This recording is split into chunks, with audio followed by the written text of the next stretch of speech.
Fala pessoal, tudo bem?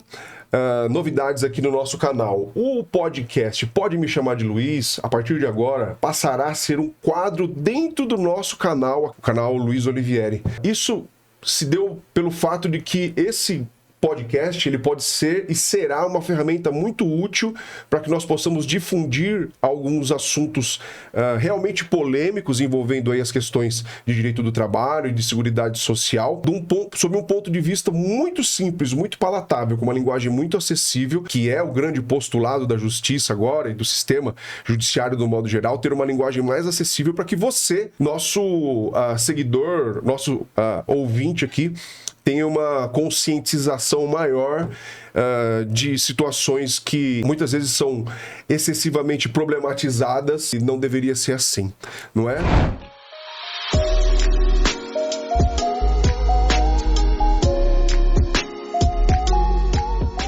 Hoje está aqui a Sheila, minha querida amiga Sheila, para me ajudar nesse primeiro episódio do quadro Pode Me Chamar de Luiz.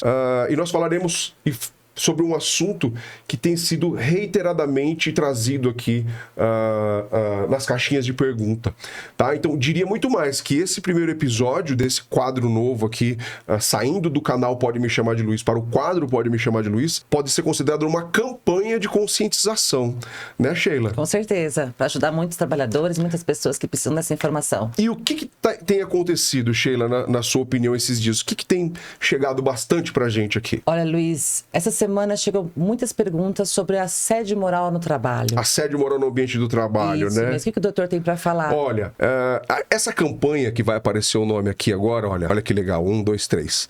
É uma campanha contra a violência psicológica ou assédio ao portador de doença ocupacional.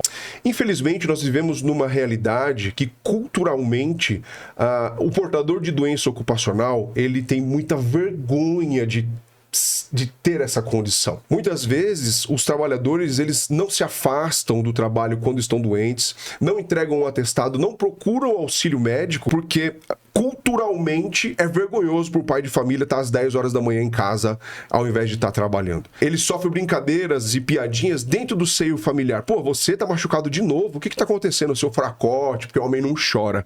Não é assim que a gente aprende no catecismo? E as coisas nem sempre são assim. Embora os meios de produção tenham evoluído de uma forma surpreendente nos últimos anos, especialmente agora, né, onde se fala muito desse conceito de empresas 4.0, indústria 4.0, porém, a incidência de doenças ocupacionais, tanto de movimento repetitivo, decorrência de movimento repetitivo e de carga de peso, e também as psicológicas, mais as psicológicas até, têm aumentado muito nos últimos anos. Não só nas áreas da indústria, mas nas áreas administrativas também. Veja aí os exemplos dos bancários, né, que até possuem uma presunção de que os problemas psiquiátricos de burnout são decorrentes do trabalho. Olha que loucura. Essa campanha é como uma forma de conscientizar as pessoas, tentar lançar algumas luzes sobre esse assunto para que a pessoa consiga até identificar, porque muitas vezes ela nem sabe que ela está passando por esse problema, né? E identificado que ela está inserida nesse contexto abusivo, tentar explicar quais são as ferramentas que ela tem para buscar ajuda e, além de resolver o problema da doença ocupacional, tentar sair dessa condição assediosa. Entende? Sim, muitas vezes a própria trabalhadora acredita que aquilo que ele está sofrendo no ambiente de trabalho é normal. É comum. É comum. Ele nem se conscientiza do problema, né? Sim, não tem a ideia que pode ser aquilo está prejudicando a vida dele, né? E prejudica muito. Então, doutor, para a gente poder finalizar assim, mostrar pro trabalhador o que é o assédio moral no trabalho. O assédio moral no trabalho é uma conduta reiterada, dirigida exclusivamente àquele trabalhador portador de uma doença ocupacional, segregando ele do processo produtivo, isolando ele, deixando ele sem fazer nada, parado, em uma situação de inanição laboral. Deixa o cara, olha, você fica sentado aí nesse banquinho o dia inteiro, você não pode sair daí até a área dos recursos humanos te procurar. Mas o que eu vou fazer? Nada. Ou então, se o trabalhador é mantido em casa, em licença remunerada no período em que ele está doente, doença essa só decorrente do trabalho, tá? Doenças de outra natureza, são assuntos laterais que escapam aqui. A gente está falando só de doença ocupacional. E essas condutas reiteradas, abusivas contra esse empregado, podem caracterizar o assédio moral. Mas antes mesmo do conceito de assédio moral, é importante eu falar O que são as doenças ocupacionais? As doenças ocupacionais, elas têm um conteúdo jurídico que não será mencionado aqui nessa abordagem. O que eu vou falar para você é um conteúdo prático e óbvio do que são doenças ocupacionais e acidente do trabalho, do ponto de vista administrativo. O acidente do trabalho e a doença ocupacional, Sheila, são falhas no processo produtivo que, ao invés de danificar o produto, danifica aquele que o produz, causando muitas vezes uma sequela irreparável, né, que o acompanha para o resto de sua vida. E essas doenças deixam uma marca muito importante, ou o acidente muitas vezes deixam marcas importantes, porque geralmente as doenças ocupacionais decorrentes de movimento repetitivo e carga de peso, elas não têm cura. E a energia, o direito do trabalho, o direito previdenciário, eles trabalham muito o conceito de energia, e eu adoro. O professor Homero Mateus, ele sempre tratava disso nas aulas, você também é aluna dele. Sim. Abração, professor Homero. Beijo, professor. E ele sempre tratava com esse conceito de energia, e eu peguei isso para mim. A energia que o trabalhador, que nós colocamos no processo produtivo, haja o que houver, ela jamais vai ser devolvida para a gente. A saúde que eu deixo no processo produtivo hostil, uma vez que eu a perdi, ela jamais vai ser devolvida para o trabalhador. Então, quando o trabalhador ele é lesionado de uma forma importante e essas lesões promovem a redução da capacidade de trabalho de forma parcial, total e permanente, parcial ou total e permanente, isso significa que esse trabalhador está condenado a ter uma sobrevida, não é nenhuma vida. O trabalhador ele deixa de ter parte dos seus direitos da personalidade possivelmente usufruíveis. Por quê?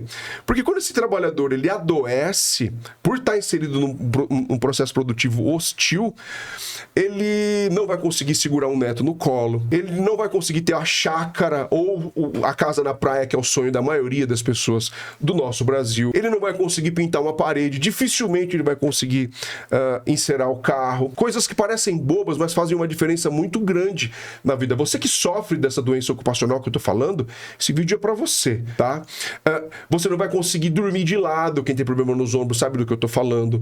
Quem tem problema nos punhos vai sentir a mão formigando no meio da noite, vai acordar não sentindo a mão e vai ter que fazer alguma coisa. Aí vivem fazendo tratamento, fisioterapia, acupuntura, não vai conseguir passar no médico, não vai conseguir amarrar um cadarço, pôr uma calça, né? Limpar a bunda muitas vezes, lavar a cabeça. Coisas simples do cotidiano que pra gente é simples, mas pra quem tem doença ocupacional não consegue. A energia empregada jamais vai ser devolvida.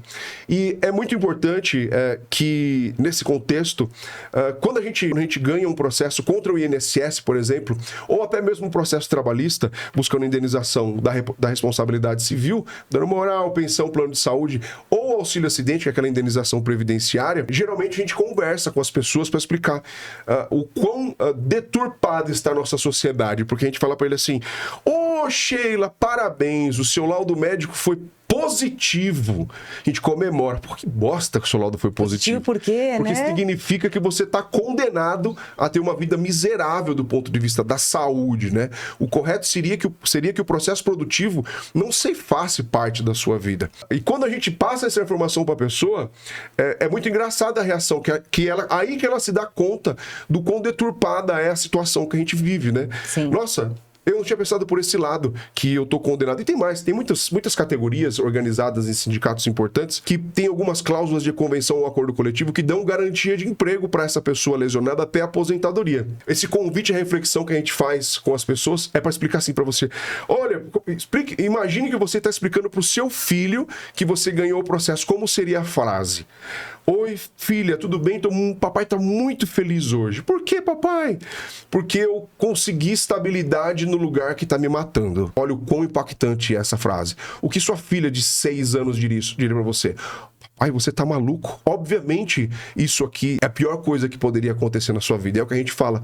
Ganhar um processo ou receber um benefício previdenciário de forma administrativa do INSS é a pior coisa que poderia acontecer na vida de um trabalhador, porque significa que ele tá condenado a ter uma vida muito ruim. Não vai ter a mesma qualidade de vida que um outro amigo dele teria. A perda da chance, ele não vai poder se desenvolver plenamente. E aí, voltando para esse contexto de cenários assediosos, de doença ocupacional, segue aí O amigo é só você. Olha que legal. Por que eu coloquei essa chamada aqui, o amigo é só você?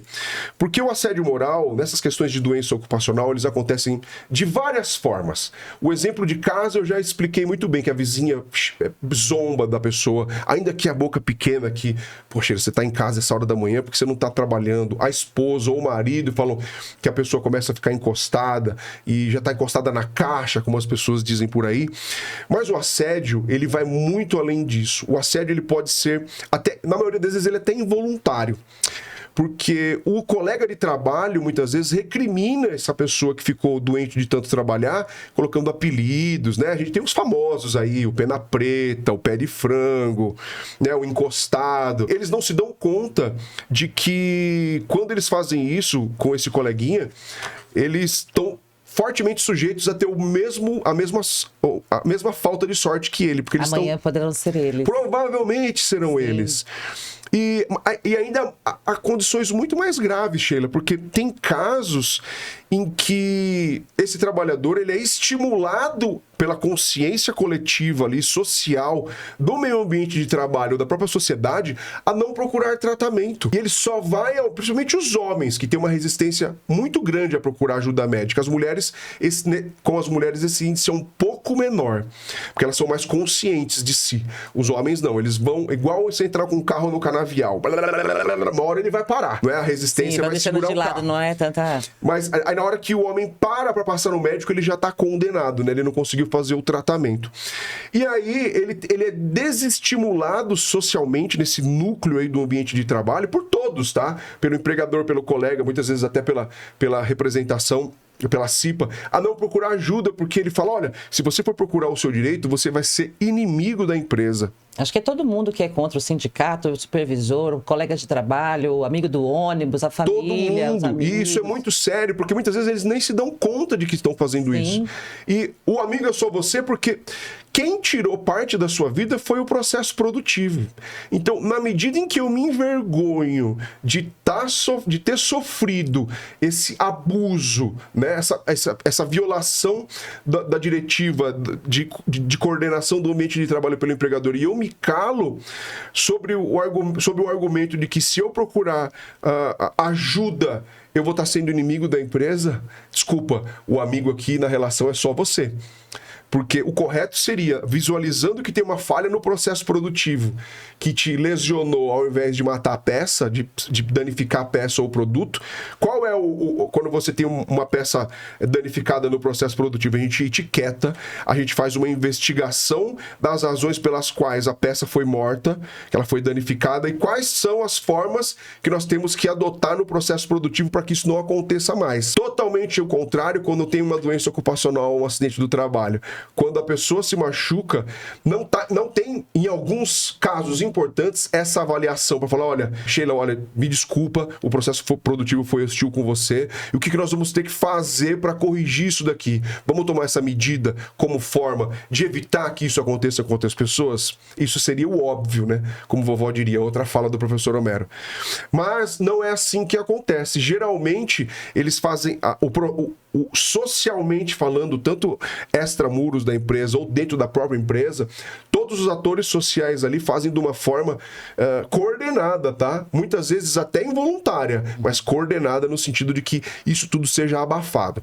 Para você ter uma ideia, tenta conseguir uma comunicação de acidente do trabalho hoje numa empresa de médio grande porte. É igual ver uma mosca branca de olho azul, porque eles dificultam tanto a emissão a subnotificação é tão grande, eles dificultam tão a emissão do documento, tanto a emissão do documento que é automático ali, sistêmico, que justamente para desmotivar esse trabalhador a procurar ajuda, mas não conta para ninguém. Agora você mesmo consegue abrir a caixa no sistema Meu INSS. E isso é muito grave. Sim. Isso é muito grave quando você desestimula, mal comparando, sabe aquela polêmica envolvendo o assédio sexual e o estupro, em que se falava que a culpa por ser assediada e por ter sido estuprada é da menina, porque estava usando um shortinho chamativo, ou um cropped, ou uma roupa mais provocante. A culpa é dela, né? A culpa é dela por ela ter sido estuprada. É o mesmo raciocínio aplicado ao doente ocupacional ou a pessoa que tenha sido vítima de um acidente de trabalho.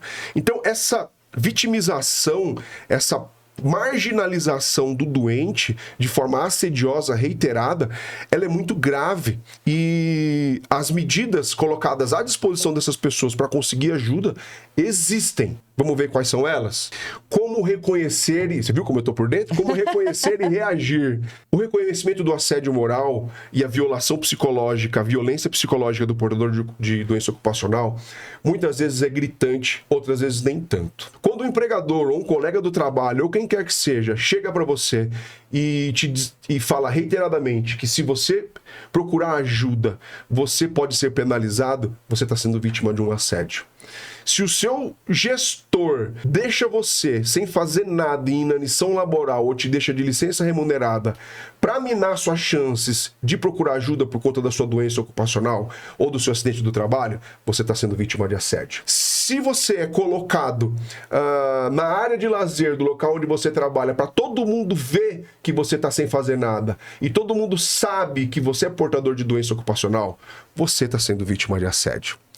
Se você é desmotivado a procurar ajuda, procurar a justiça, procurar a previdência social ou um tratamento psicológico para buscar remediar o seu quadro clínico por conta da doença ocupacional ou do acidente do trabalho, você está sendo vítima de assédio. Então, quando a pessoa identifica esses sinais, ou até mesmo as brincadeiras que os colegas de trabalho estão fazendo, pô, tô tendo que trabalhar mais porque você tá doente, seu pena preta, você tá sendo vítima de assédio. Identificada essa situação de assédio, é muito importante que você saiba que uma luz no fim do túnel, você tem obrigação de procurar ajuda. Infelizmente, no sistema que a gente está inserido, né, Sheila, nós vivemos uma realidade que é preferível ter mais juízes que fiscais. Sim. A fiscalização, na maioria das vezes, ela não existe.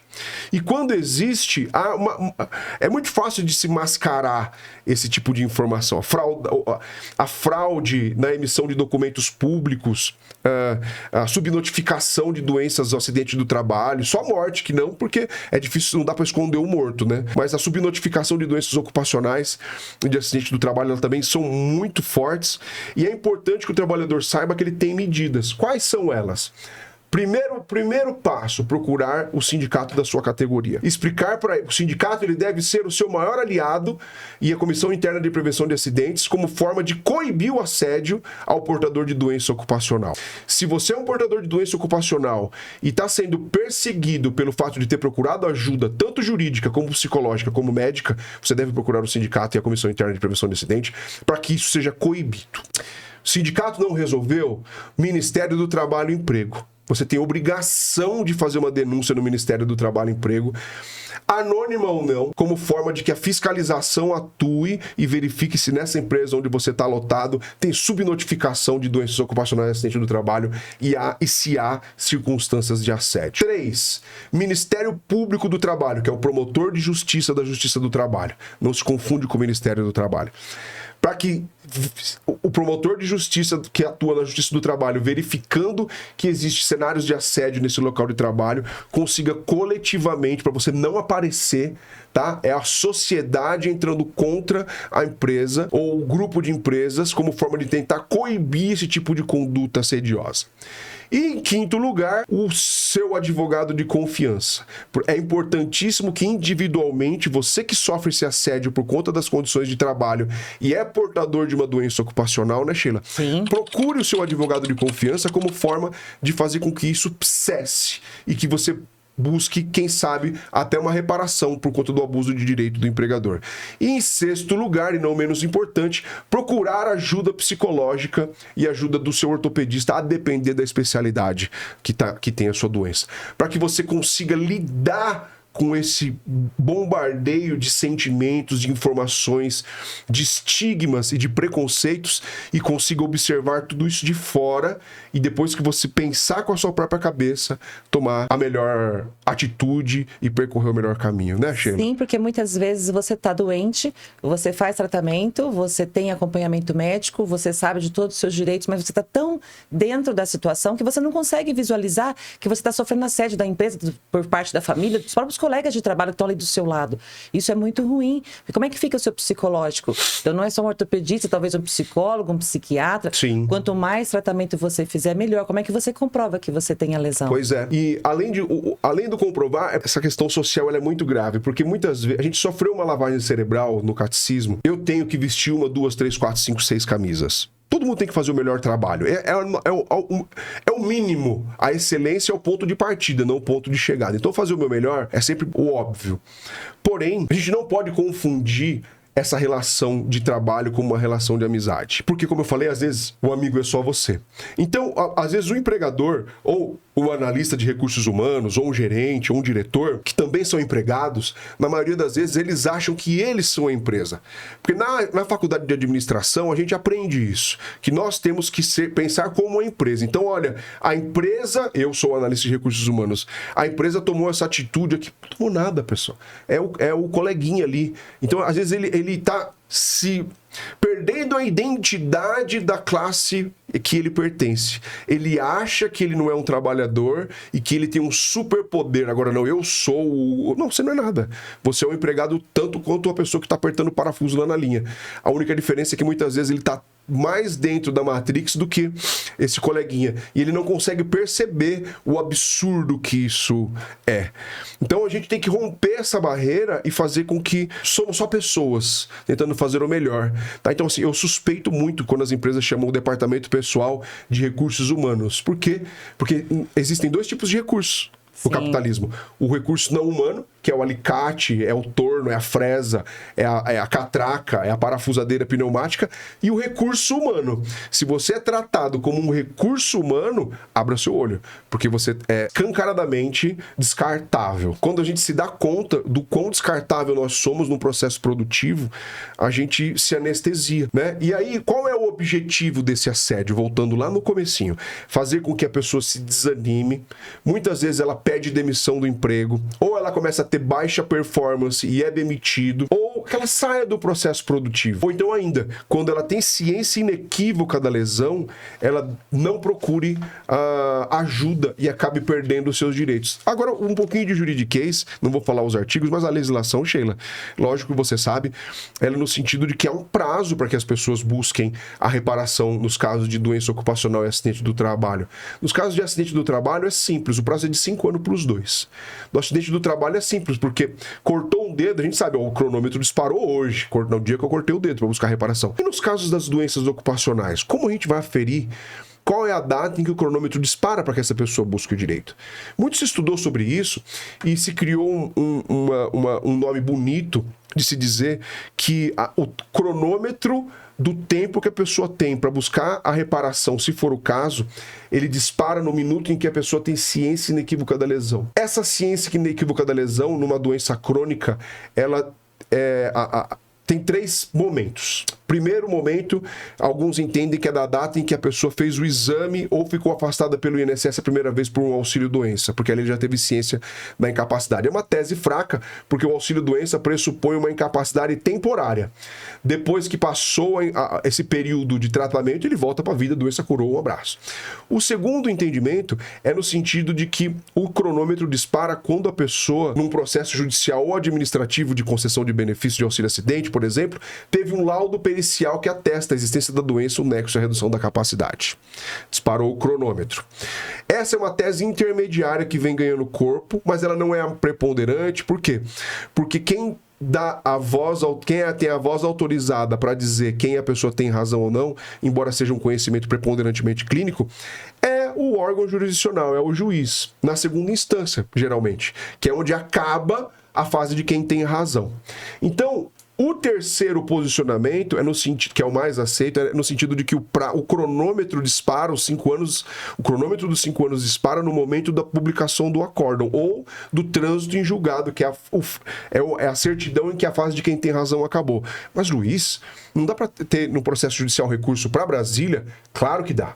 Mas não para não para aferição de fatos e provas. Pode ter recurso para Brasília para juros, correção monetária, honorários de advogado, outras coisas, mas questões laterais. Mas o núcleo duro ali do reconhecimento do direito acaba na segunda instância hoje com a legislação em vigor. Não cabe recurso para o Superior Tribunal de Justiça ou para o Tribunal Superior do Trabalho para reanálise de fatos e provas. Súmula 7 do STJ e súmula 126 do TST. A única coisa que eu falei de juridiquês. Então, esse assédio muitas vezes é como forma de fazer com que o trabalhador, além de não pedir ajuda, ele não busque muitas vezes o direito que ele tem. A litigiosidade contida nesse ramo, nessa parte do direito, ela é muito grande. Menos de 30% das pessoas buscam ajuda, porque muitas delas não sabem que tem direito, muitas delas sabem que tem direito e tem medo, muitas delas sabem que tem direito e tem vergonha, e muitas delas só estão sendo